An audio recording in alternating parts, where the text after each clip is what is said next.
আসসালামু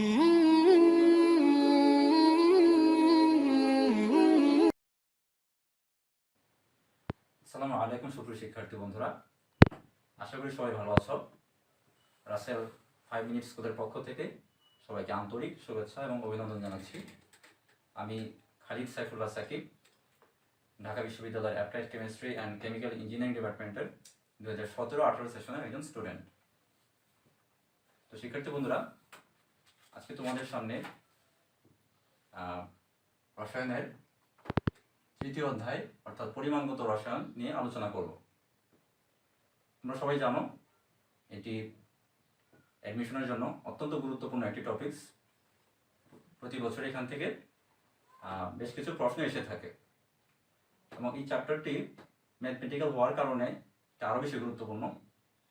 এখানে টেকনিক্যাল কিছু বিষয় আছে যেটা তোমরা এইচএসসিতে যেভাবে করে এসেছো, তো অ্যাডমিশনে যদি একইভাবে করো তাহলে কিন্তু হবে না। এখানে আমাদের কিছু টেকনিক শিখতে হবে। তো আমরা সেই টেকনিকগুলো আজকে জানার চেষ্টা করব। তো এখানে একটা বিষয় মনে রাখা লাগবে যে আমরা টেকনিক অ্যাপ্লাই করবো ঠিক আছে, কিন্তু আমাদের সাথে সাথে মূল প্রসিডিউরটা আমাদেরকে জানতে হবে। মূল প্রসিডিউর প্লাস টেকনিক যখন একই সাথে আমরা অ্যাপ্লাই করতে পারবো তখনই আমরা ওই ম্যাথটা সাবলীলভাবে করতে পারবো। শুধু টেকনিক অবলম্বন করলে বা শুধু শর্টকাট দিয়ে সাকসেসফুল হওয়া সম্ভব নয়। তো আমরা শুরু করি ইনশাল্লাহ। তো প্রথমে যে টাইপটা নিয়ে আলোচনা করবো সেটি হচ্ছে বিক্রিয়া ভিত্তিক। তোমরা জানো এই চ্যাপ্টারের শুরুতে বিক্রিয়া ভিত্তিক কিছু ম্যাথ আছে, এগুলো আমরা একটু সহজ উপায়ে করার চেষ্টা করবো ইনশাআল্লাহ। তো তোমাদের জন্য প্রথমে কমন একটা বিক্রিয়া লিখি, সেটি হচ্ছে এরকম: এ প্লাস বিবি থেকে তৈরি হলো সিসি প্লাস ডিডি। এটা কমন একটি বিক্রিয়া। তো এই বিক্রিয়াটি থেকে আমরা দেখব যে আমরা জানি যে সকল বিক্রিয়া রাসায়নিক অনুপাত অনুযায়ী ঘটে, সমান্তরালকৃত সমীকরণের অনুপাত অনুযায়ী ঘটে। তো আমরা সেই অনুপাতটা আগে লেখার চেষ্টা করব। এখানে আমাদের যে বিষয়টা লিখতে হবে যে মৌল সংখ্যার অনুপাত অনুযায়ী। তো এখানে যে এর মৌল সংখ্যা হচ্ছে এ, ঠিক আছে। তো আমরা এটা এভাবে লেখার চেষ্টা করি যে এন এ ডিভাইডেড বাই এ, অর্থাৎ এ এর মৌল সংখ্যা ডিভাইডেড বাই যে এর সাথে যে সহগটা আছে সেটাকে আমরা ডিভাইড করে দিলাম, equals to N B divided by B equals to N C divided by C equals to N D divided by D. এটি কমন একটা সমীকরণ। এই সমীকরণটি দিয়ে এই চ্যাপ্টারের মোটামুটি মোর দেন 80% ম্যাথ আমরা শেষ করতে পারবো ইনশাআল্লাহ। তো এখন দেখতে হবে আমরা এই সূত্রটা কিভাবে অ্যাপ্লাই করব। তো শিক্ষার্থী বন্ধুরা, আমরা ঢাকা বিশ্ববিদ্যালয়ের 2018-19 সেশনে একটা কোয়েশ্চেন দেখব, যে যেখান থেকে আমরা বুঝতে পারবো এই সূত্রটা আমরা কিভাবে অ্যাপ্লাই করব। কোয়েশ্চেনটা হচ্ছে এরকম যে 2.2 গ্রাম C3H8 পূর্ণ দহন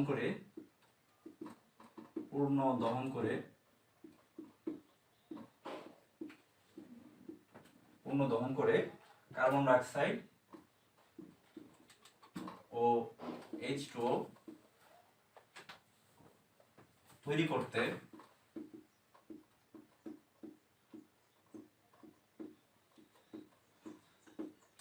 করতে কত মোল অক্সিজেন প্রয়োজন।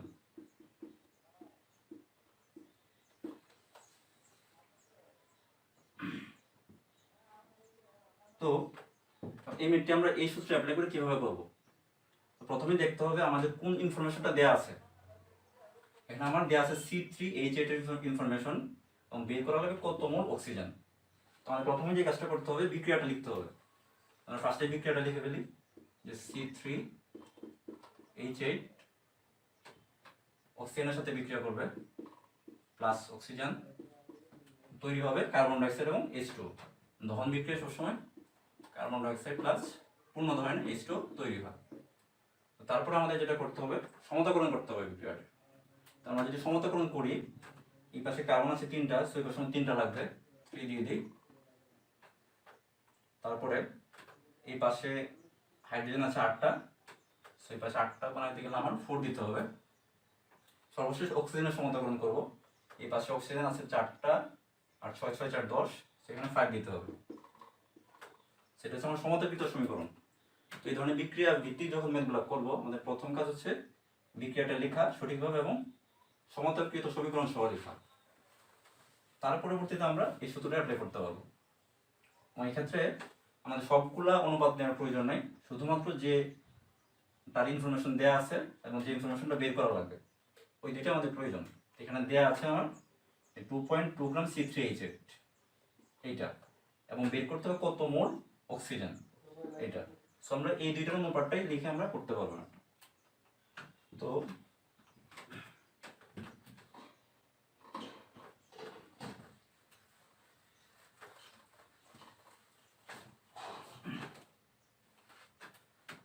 এই ক্ষেত্রে C3H8 এর মোল সংখ্যা আমরা যে সূত্র লিখলাম ওই অনুযায়ী N C3H8 ডিভাইডেড বাই যে এটা হচ্ছে কত মোল আছে, এখানে 1 মোল আছে আমরা দেখতেছি, 1 মোল ইকুয়ালস টু অক্সিজেনের মোল সংখ্যা N অক্সিজেন ডিভাইডেড বাই অক্সিজেনের যে কোএফিসিয়েন্ট বা সহগ 5। তো তারপর হচ্ছে আমাদের দেখা লাগবে যে এখানে কোন সূত্রটা আমরা অ্যাপ্লাই করব। আমরা জানি N এর অনেকগুলো সূত্র আছে, তো এই ক্ষেত্রে C3H8 এর ভর দেওয়া আছে এবং আমার বের করা লাগবে কত মোল অক্সিজেন। তো যেহেতু C3H8 এর ভর দেওয়া আছে, এই ক্ষেত্রে আমরা W/M এই সূত্রটা অ্যাপ্লাই করব। তো N C3H8 এর জায়গায় আমরা লিখতে পারি যে W C3H8 divided by M, 1 তো লেখার প্রয়োজন নাই। তো M বলতে আমরা হচ্ছে C3H8 এর যে আণবিক ভর সেটা আমরা লিখে ফেলবো। আণবিক ভর হবে হচ্ছে কার্বনের 3 × 12 36 প্লাস 8 অর্থাৎ 44 C3H8 ইকুয়ালস টু যে N অক্সিজেন ডিভাইডেড বাই 5, মানে বের করা লাগবে অক্সিজেনের মোল সংখ্যা। সুতরাং এখান থেকে আমি যে এই WC3H8 এর পরিবর্তে আমি হচ্ছে WC3H8 এর যে ভ্যালুটা দেওয়া আছে সেটা লিখবো 2.2, বের করতে হবে অক্সিজেনের মোল সংখ্যা। তো এখান থেকে আমি খুব সহজেই N oxygen equals to 2.2 into 5 divided by 44, এখান থেকে আমরা ইজিলি বের করতে পারবো। এখান থেকে আনসার আসবে 0.25 মোল। তো সুপ্রিয় শিক্ষার্থী বন্ধুরা, এই কোশ্চেনটি ডিইউতে ঢাকা ইউনিভার্সিটিতে 18 সেশনে এসেছিল। তো এই কোশ্চেনটা আমরা এইভাবে সহজেই আনসার করতে পারি। তার পরবর্তী ম্যাথে যাই আমরা।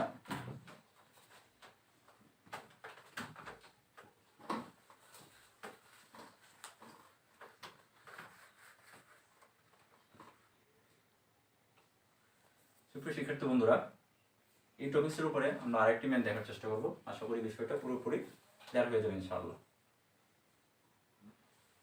আমি ম্যাথটা লিখছি। 840 গ্রাম লোহিত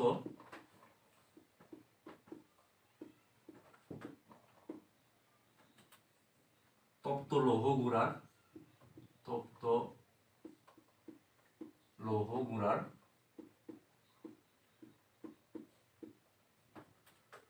উপর স্টিম চালনা করা হলো।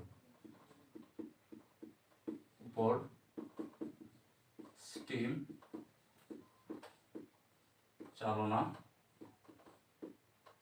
করা হলো। উৎপন্ন হাইড্রোজেন গ্যাসের আয়তন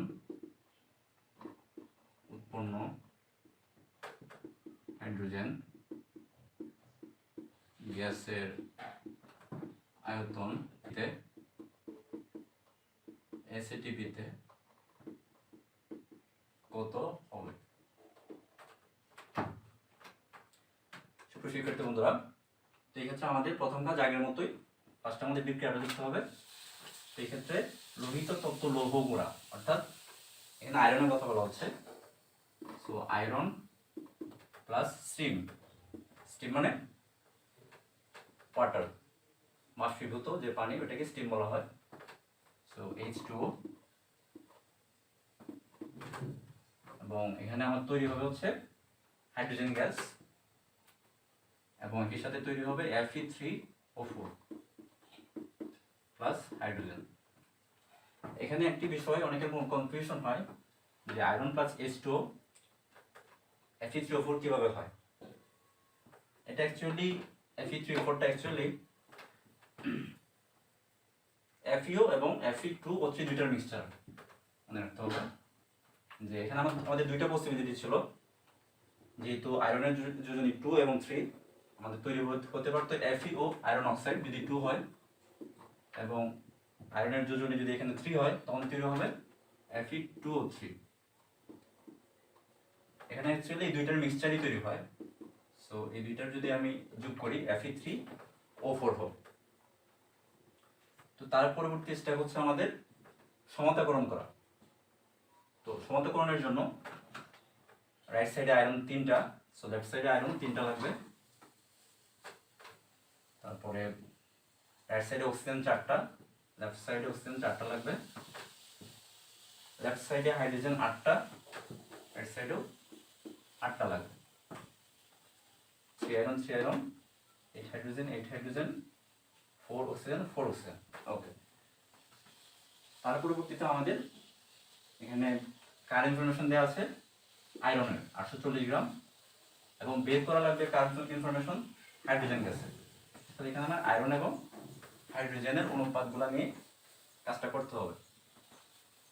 তো এটা আমরা এভাবে লিখতে পারি যে n আয়রন, এই যে প্রথমে যে সূত্র লিখেছিলাম ওই সূত্র অনুযায়ী n iron divided by 3 equals to, বের করা লাগবে hydrogen, so n hydrogen divided by 4। তার পরবর্তীতে এখানে আয়রনের দেয়া আছে আমার ভর, সুতরাং আমরা এখানে W/M এই সূত্রটা অ্যাপ্লাই করব। তো W দেয়া আছে 840 গ্রাম, 840 ডিভাইডেড বাই আয়রনের আণবিক ভর আমরা সবাই জানি 55.85 divided by 3 equals to n hydrogen, অর্থাৎ হাইড্রোজেনের মোল সংখ্যা, কিন্তু এখানে আমাদের বের করা লাগবে যে হাইড্রোজেন গ্যাসের আয়তন। সেখানে আর আগের ম্যাথের মতো মোল সংখ্যা রাখলে চলবে না, আমাদের এটাকে ভিতে কনভার্ট করা লাগবে। তো মোল সংখ্যা থেকে যদি আমরা এসএটিপি তে যদি কনভার্ট করতে চাই, তাহলে এই ক্ষেত্রে একটা ফর্মুলা আছে যে n সমান v এসএটিপি, অর্থাৎ এসএটিপি তে কোনো একটা গ্যাসের আয়তন ডিভাইডেড বাই 24.789। এসএটিপি তে 1 মোল যে কোনো গ্যাসের আয়তন আমরা জানি 24.789 লিটার। এই ক্ষেত্রে আমরা এই সূত্রটা অ্যাপ্লাই করব এখানে, যেহেতু আমাদের ভি এসএটিপি তে আয়তনটা এখানে চেয়েছে, সুতরাং আমরা এখানে এই সূত্রটা অ্যাপ্লাই করব যখন যেটা প্রয়োজন। মোল সংখ্যার অনেকগুলো সূত্র আছে, যখন যেটা প্রয়োজন আমরা সেটাই ইউজ করব। এই জন্য আমরা এখানে মোল সংখ্যা দিয়ে ম্যাথটা করার চেষ্টা করছি, কারণ মোল সংখ্যা থেকে আমরা যে কোনো জায়গায় আমরা কনভার্ট করতে পারবো। তো আমরা এই সূত্রটা বসাই দিই যে ভি এন এর পরিবর্তে, এন হাইড্রোজেনের পরিবর্তে আমি এই সূত্রটা বসাবো। তাহলে ভি এসএটিপি ডিভাইডেড বাই 24.789, তারপর ডিভাইডেড বাই 4। এখান থেকে ভি এসএটিপি যে ভ্যালুটা পাবো সেটাই হবে আমাদের answer. Guys, V এসএটিপি equals to, আনসারটা হবে 497.6 0.09 লিটার। তো সুপ্রিয় শিক্ষার্থী বন্ধুরা, এই সূত্র দিয়ে দেখা যাচ্ছে তাহলে আমরা খুব সহজেই মাত্র 2টা বা 3টা স্টেপে আমরা খুব সহজেই এই ম্যাথগুলো আমরা করতে পারছি, এবং এই ম্যাথগুলো আমরা এই ইউনিভার্সিটি অ্যাডমিশন টেস্টে আমরা অ্যাপ্লাই করতে পারবো। এই টেকনিকটা আমরা যদি নর্মাল টেকনিকে করতাম তাহলে দেখা যেত যে অনেক সময় লাগতো, কিন্তু যদি অ্যাডমিশন টেস্টটা এটা একটা নির্দিষ্ট সময়ের মধ্যে শেষ করতে হয় এবং খুব টাইট সময়, সেই জন্য আমাদের টেকনিক্যাল হইতে হবে। এই জন্য আমরা এই টেকনিকটা এখানে অ্যাপ্লাই করতে পারবো।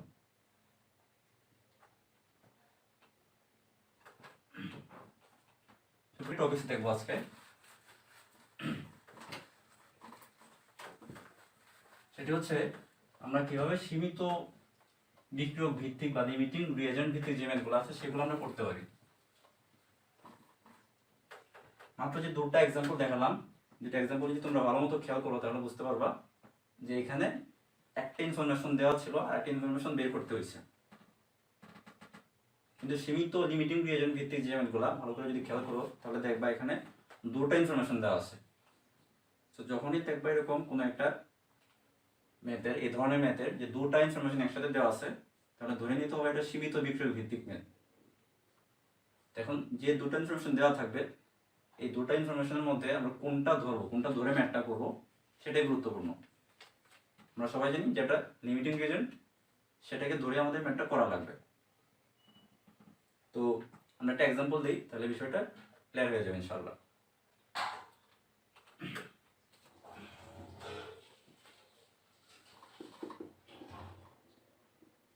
টু গ্রাম ক্যালসিয়াম ও 2 গ্রাম হাইড্রোজেন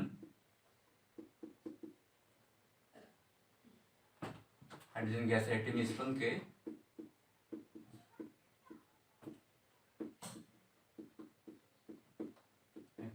মিশ্রণকে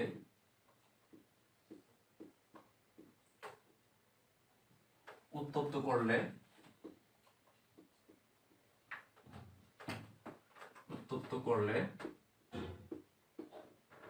কত গ্রাম ক্যালসিয়াম হাইড্রাইড উৎপন্ন হবে। শিক্ষার্থী বন্ধুরা, এখানে খেয়াল করলে দেখতে পারবে যেখানে আমার 2টা ইনফরমেশন দেওয়া আছে, একটা ক্যালসিয়ামের আর একটা হাইড্রোজেনের। তো আমরা বুঝতে পারি যে এটা সীমিত বিক্রিয়ক ভিত্তিক ম্যাথ। তো এই ক্ষেত্রেও আমাদের প্রথমে বিক্রিয়াটা লিখতে হবে আগের মতোই। এখানে ক্যালসিয়াম এবং হাইড্রোজেন বিক্রিয়া করবে, ক্যালসিয়াম প্লাস হাইড্রোজেন বিক্রিয়া করে তৈরি করবে ক্যালসিয়াম হাইড্রাইড।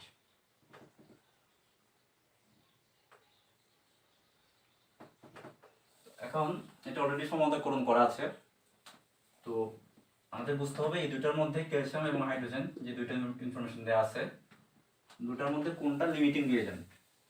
তো লিমিটিং রিএজেন্ট বের করার জন্য একটা টেকনিক শিখিয়ে দিব, আশা করি এটা সারা জীবন কাজে লাগবে। এক্ষেত্রে যে টেকনিকটা শিখিয়ে দিব সেটা হচ্ছে একটা এরকম যে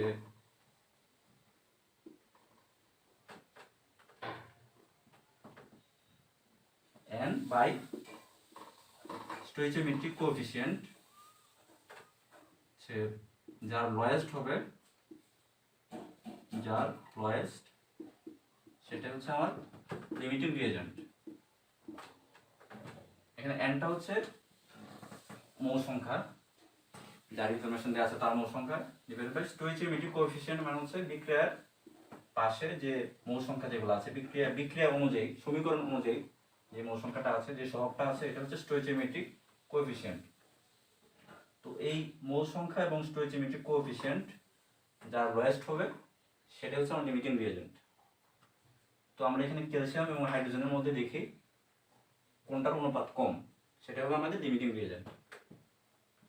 তো এখানে যে ফার্স্ট আমাদের বের করা লাগবে ক্যালসিয়ামের অনুপাতটা। আমরা দেখি যে ক্যালসিয়ামের ক্ষেত্রে ভর দেওয়া আছে 2 গ্রাম। সো এটা যদি আমরা বের করি যে n calcium by n stoichiometric coefficient calcium mole সংখ্যা এবং ক্যালসিয়ামের যে স্টোইচিওমেট্রিক কোএফিসিয়েন্ট আছে, ক্যালসিয়ামের মোল সংখ্যাটা হবে 2 গ্রাম, অর্থাৎ W/M ফর্মুলা যদি আমরা অ্যাপ্লাই করি তাহলে 2 বাই ক্যালসিয়ামের ভর approximately 40 divide by stoichiometric coefficient হচ্ছে 1, পাশে কিছু নাই মানে 1, সো 1 লিখতে পারি না, লিখতেও সমস্যা নেই। 2/40 আসবে হচ্ছে 1/20, সেটা হচ্ছে আমার ক্যালসিয়ামের ক্ষেত্রে যে অনুপাতটা। এবার দেখো হাইড্রোজেনের ক্ষেত্রে, n hydrogen by stoichiometric coefficient equals to, এখানে হাইড্রোজেনের ভরটা আছে 2 গ্রাম এবং তার আণবিক ভরও আছে 2, 2/2 ডিভাইড বাই হচ্ছে 1 ইকুয়ালস টু 1। তো এখানে আমরা ফর্মুলাতে কি বলেছিলাম, n/Sc যার লোয়েস্ট সেটাই লিমিটিং রিয়েজেন্ট। তো এখানে n/Sc লোয়েস্ট কোনটা? হাইড্রোজেনের ক্ষেত্রে পেলাম 1, ক্যালসিয়ামের ক্ষেত্রে পেলাম 1/20, সুতরাং এই দুইটার মধ্যে লোয়েস্ট অবশ্যই 1/20। সুতরাং এখানে আমার ক্যালসিয়ামটাই লিমিটিং রিয়েজেন্ট। তো ক্যালসিয়ামকে লিমিটিং রিয়েজেন্ট ধরে আমার ম্যাথটা করা লাগবে। তখন আমরা সামনে আগাই।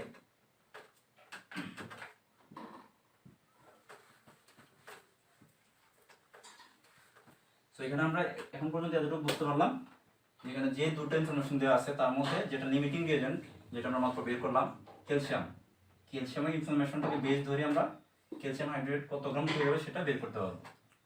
এখানে যদি আমরা হাইড্রোজেনটা যদি ধরি, এটাকে ধরে যদি আমরা ক্যালসিয়াম হাইড্রেটের ইনফরমেশনটা বের করি তাহলে আমার আনসার বলা যাবে। সেটা খুবই গুরুত্বপূর্ণ এই ধরনের ম্যাথের ক্ষেত্রে। ফার্স্টে আমাদের লিমিটিং রিয়েজেন্ট কোনটা সেটা বের করে ওটাকে বেস ধরেই আমার ইনফরমেশনগুলো বের করা লাগবে।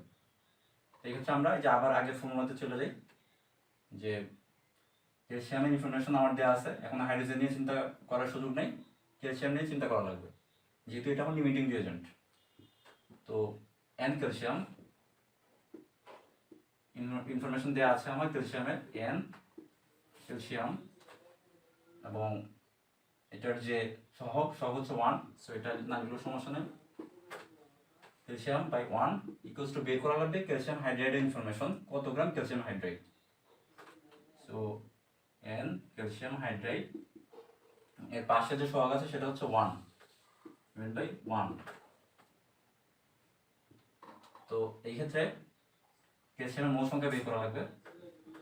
তো ক্যালসিয়ামের মোল সংখ্যা হচ্ছে 2 গ্রাম ক্যালসিয়াম দেওয়া আছে, so W/M 2/40 equals to calcium হাইড্রেটের ভর বের করা লাগবে। সো এখানে W/M ফর্মুলাটাই অ্যাপ্লাই করা লাগবে। তো এখানে W বের করব, সুতরাং W/M, M মানে হচ্ছে ক্যালসিয়াম হাইড্রেটের যে আণবিক ভর, ক্যালসিয়ামের আণবিক ভর হচ্ছে 40 এবং হাইড্রোজেনের হচ্ছে এখানে 2, অর্থাৎ 42।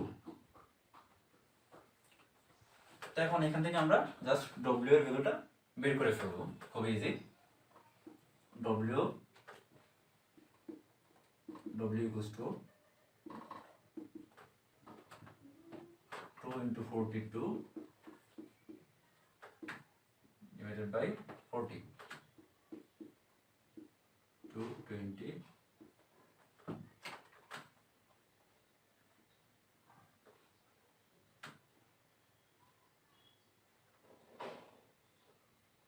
যদি আমরা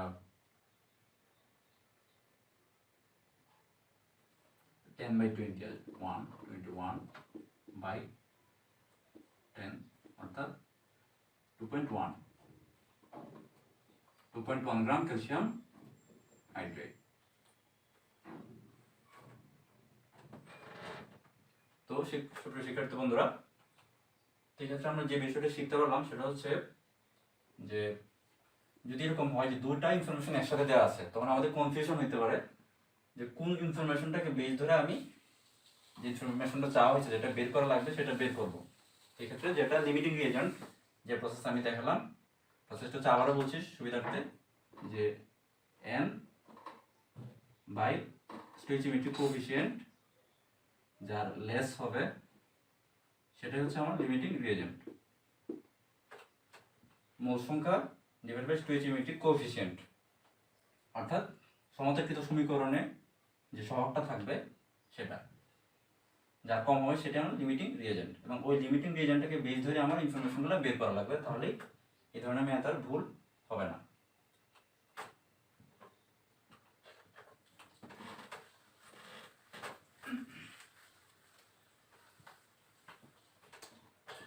সুপ্রিয় শিক্ষার্থী বন্ধুরা, আজকে আমরা যে দুটো টপিকস নিয়ে কথা বললাম, প্রথমে দেখলাম আমরা যে সাধারণ বিক্রিয়া ভিত্তিক ম্যাথগুলো আমরা কীভাবে সহজেই সলভ করতে পারি দ্রুত সময়ে, এবং পরবর্তীতে আমরা দেখলাম লিমিটিং রিয়েজেন্ট ভিত্তিক ম্যাথগুলো আমরা কীভাবে সলভ করতে পারি।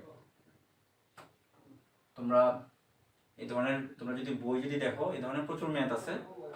আশা করা যায় সবগুলো ম্যাথই তোমরা এই টেকনিক অবলম্বন করে সম্পন্ন করতে পারবে। বিক্রিয়া ভিত্তিক যে ম্যাথগুলো দেওয়া আছে এবং লিমিটিং বিক্রিয়া ভিত্তিক যে ম্যাথগুলো দেওয়া আছে, এই টেকনিক অবলম্বন করেই তোমরা সবগুলো ম্যাথ করতে পারবে ইনশাল্লাহ। তো সুপ্রিয় শিক্ষার্থী বন্ধুগণ, আজকে আমাদের আলোচনা এই পর্যন্তই। সামনে ইনশাল্লাহ নতুন কোনো টপিকস নিয়ে, এই চ্যাপ্টারে আমরা জানি আরও কিছু গুরুত্বপূর্ণ টপিকস আছে, যেমন জারণ বিজারণ, অ্যাসিড বেস টাইট্রেশন, এগুলো আরও গুরুত্বপূর্ণ। সেগুলো নিয়ে আমরা ইনশাল্লাহ সামনে কোনোদিন আসবো নতুনভাবে। সে পর্যন্তই সবার সুস্বাস্থ্য কামনা করছি, এবং রাসেল 5 মিনিট স্কুলের সাথেই থাকবে ইনশাল্লাহ। এবং এই চ্যানেলটিকে, এই ভিডিওটিকে তোমরা লাইক, কমেন্ট এবং শেয়ার দিয়ে আমাদেরকে উৎসাহিত করবে আশা করি। সবাইকে আমার আন্তরিক ধন্যবাদ এবং শুভেচ্ছা জানিয়ে আজকের ক্লাস এখানেই শেষ করছি। আসসালামু আলাইকুম।